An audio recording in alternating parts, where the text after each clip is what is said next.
السلام عليكم ورحمة الله وبركاته. جمهورنا الحبيب، عدنا إليكم من قناتكم قناة خط الدفاع. نبدأ بخير الكلام، الصلاة والسلام على سيد الأنام. اللهم صل وسلم وبارك على سيدنا محمد، طب القلوب ودوائها وعافية الأبدان وشفائها. العناوين: صفقة مروان عطية تقترب، اطمئنوا. الأهلي لن يجازف في لعب كهرباء. فيوتشر يرغب في تحسين علاقته مع الأهلي ويحتل المركز المحبب للزمالك. الأسيوطي كل ما يتغلب من الأهلي يغير كل حاجة. ومرتضى يتهم السحر والشعوذة بما يدور في الزمالك من هزائم. اللجنة الدولية للمنشطات عملت كبسة على الزمالك وبلاغ إلى النائب العام. التفاصيل: قصة مروان عطية، الموضوع منتهي والاتفاق خلصان وكل حاجة تمام. المشكلة في ايه؟ المشكلة ان نادي الاتحاد عاوز لعيبة معينين مع الصفقة. يعني مروان عطية هيروح الاهلي بمبلغ كذا، وفي لعيبة هتروح الاتحاد اعارة.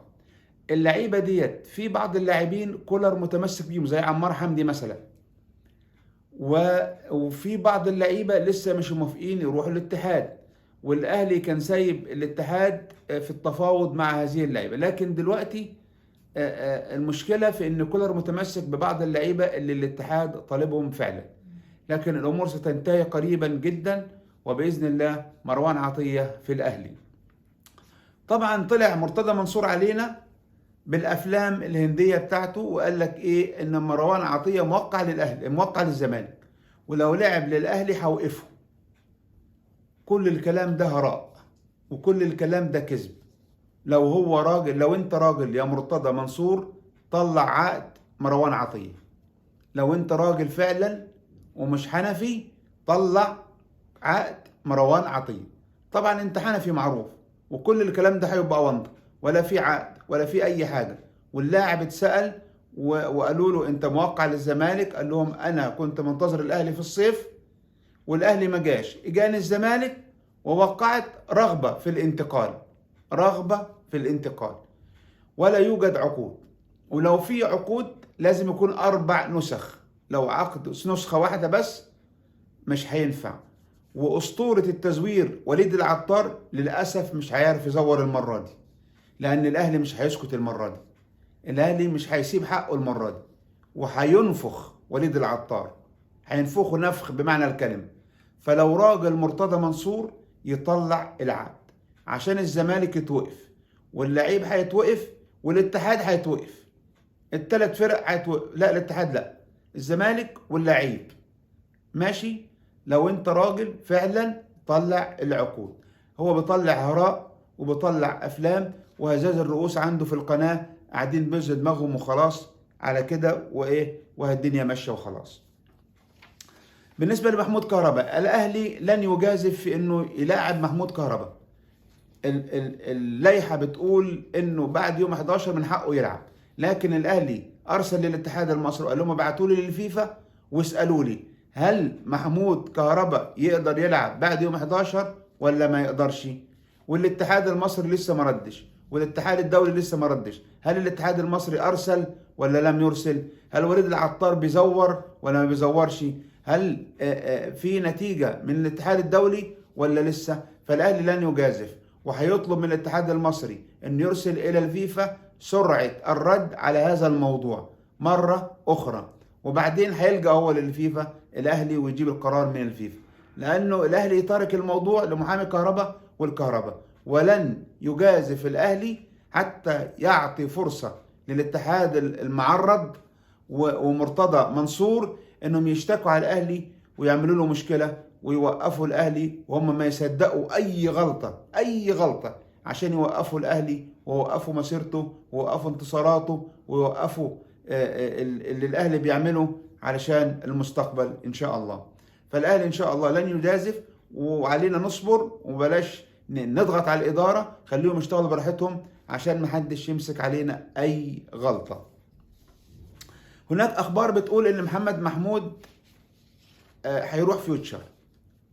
طبعا الايام دي فيوتشر بيحاول يحسن العلاقة بينه وبين الأهلي، لأنه عرف وجرب لما بياخد لعيبة من الأهلي هي اللي شايلة الفرقة، وهي اللي بتلعب في الفرقة، وهي اللي بتأدي في الفرقة، لأنهم متعودين على الرجولة، متعودين على اللعب، متعودين على الشغل، متعودين إن هم دايما على سيستم معين وعلى نظام معين وعلى إدارة معينة. فشاف إن في فرق بين لعيبة الأهلي ولعيبة أي نادي تاني. لذلك احتمال يكون في صفقة تبادلية، عمر كمال مكان محمد محمود، والأهلي يدفع الفرق المادي في إطار تحسين العلاقات بين فيوتشر وبين الأهلي. ده احتمال كبير، لكن حتى نكون في الصورة، نادي الاتحاد طالب محمد محمود من ضمن الأسماء، ومصر على محمد محمود كمان في الصفقة بتاعت مروان عطية. نتمنى التوفيق لمحمد محمود، ونتمنى التوفيق للنادي الأهلي في أن يقف على كل الجوانب من جميع الاتجاهات، بحيث الفريق يستفيد ولا يضار من هذا الموضوع. مع العلم أن عمر كمال يعني انتمائه زملكاوي، كل الناس عارفه، بس هل في زمن الاحتراف ممكن ينسى انتمائه؟ ما اعرفش، اشك في هذا الموضوع. لكن خلينا نشوف إدارة الأهلي هتعمل ايه في الأيام اللي جاية، وإن شاء الله الخير دايما لنادينا. فيوتشر يحتل المركز المحبب إلى نادي الزمالك. فيوتشر الآن في المركز الثاني الوصيف، طبعا ده مركز رئيسي، ده وراثي للنادي الزمالك. فطبعا دلوقتي هو عنده 26 نقطة، فارق عن الزمالك نقطة، فاحتل المركز الثاني. تتذكروا الكابتن شيكا بيكا لما كان في مباراة السوبر، علي معلول راح للجمهور الأهلاوي وبشاور على علامة الأهلي وبيقول لك إحنا الأول. شيكابالا قال له إيه؟ ما تنسوش أنتوا رقم 3، ما تنسوش أنتوا رقم 3. فأنا بقول لك يا شيكا ما تنساش أنت رقم 3 دلوقتي، يا شيكا ما تنساش أنت رقم 3 دلوقتي، اوعى تنسى إن أنت رقم 3. الأيام دول يمكرون ويمكر الله والله خير الماكرين. نادي الأسيوطي الملقب ببيراميدز اتغلب من الزمالك 3، واتغلب من فرقة تانية 2، واتغلب من الزمالك 2، واتغلب من الزمالك 1، واتغلب من فرقة تانية في الدوري. مفيش أي حاجة، ما بيتحركش. لكن لما بيتغلب من الأهلي الدنيا كلها بتتغير، المدرب بيتغير، والمساعدين بيتغيروا، والإدارة بتتغير، والنادي بيتغير، والملابس بتتغير، والحمامات بتتغير، بيغيروا كل حاجة. ليه بقى؟ لأن ده الأهلي عمهم وحارق دمهم. مجرد إن الأهلي يفوز، لاحظوا كده، كل ما يفوز الأهلي على الأهرام ياخدوا على وشهم على طول ويروحوا يغيروا المدرب وغيروا الفرقة وغيروا اللعيبة ويشتروا لعيبة ويعملوا، لأن الأهلي عمل لهم هسهس في البسهس.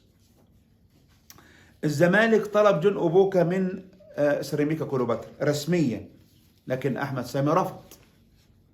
طبعا محتاجه، وزي ما انتم شايفين سيراميكا ماشي بخطى ممتازة ما شاء الله. طبعا دلوقتي هزاز الرؤوس في قناة البليلة هيطلعوا يقول لك أحمد سامي الأهلاوي المتعصب رفض يدينا أوبوكا، وهيفتحوا أفلام وهيفتحوا قصص وحواديت وكلام من دول.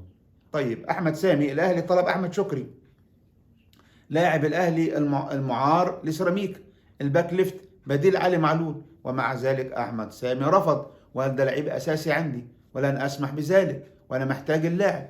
أو رفض للأهلي زي ما رفض للزمالك. لكن ده واحد عنده ضمير، ده واحد عنده أخلاق، كان ممكن يوافق للأهلي ياخد أحمد شكري وما يوافقش للزمالك بجون أوبوكا. مظبوط ولا لا؟ لكن هو عنده ضمير، لا يهمه زمالك ولا يهمه أهلي، بما أنه بيشتغل في سيراميكا ضميره صح، فبيعامل ضميره، لا وافق لده ولا وافق لده. إنما إعلام الزمالك وقناة البليلة تحديدا هتعمل أفلام وأشعار على الموضوع ده وهتشوف. مرتضى منصور على قناة الزمالك بيقول رجعنا للسحر والشعوذة والمسخرة تاني، وهزاز الرؤوس كلهم قاعدين يا فندم ده صحيح، ده مظبوط والله وحصل. كذب وضلال وكذب وبهتان وقلة أدب. وفي واحد كبير كده خرفان معرفش اسمه ايه، قال له أنا شاهد على هذا الموضوع.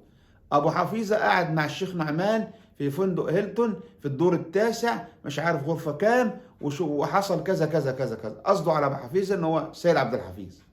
سيد عبد الحفيظ الراجل اللي علامة الصلاة قد كده في وشه، الراجل التقي بتاع شعوذة وسحر. انتوا جهلة، انتوا ناس ما عندكمش إحساس، ناس ما عندكمش إحساس.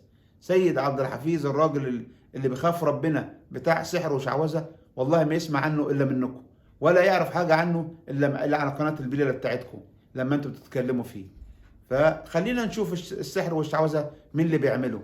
اللي الأهلي لغاية دلوقتي فيه 6 رباط صليبي. دي طبيعي؟ ده طبيعي إن اللعيبة دي تتصاب كده 6 رباط صليبي؟ وأنا قلت لسيد عبد الحفيظ أرجوك قبل كل مباراة اقرأ 3-4 صفحات من سورة البقرة على لاعبي الأهلي، وبين الشوطين نفس الشيء، وبعد المباراة نفس الشيء، لقتل السحر إن شاء الله. ربنا ينتقم من يفعل هذه الأشياء ويعني ويجيبها للملاعب والرياضة المصرية. امبارح أنا قلت لكم في الفيديو الأخير إنه في واحد طلع إعلامي طلع مع عمرو أديب وقال إن الوكالة الدولية هتروح تشيك على لعيبة الزمالك غصب عنهم في الزمالك، وخاصة فتوح وجمعة، وفي لاعب ثالث كبير حدد كمان هيتكشف عليه. وهذا الرجل فعلا طلع كلامه مظبوط، والوكالة الدولية لمكافحة المنشطات والمخدرات دخلت على الزمالك عملت كبسة.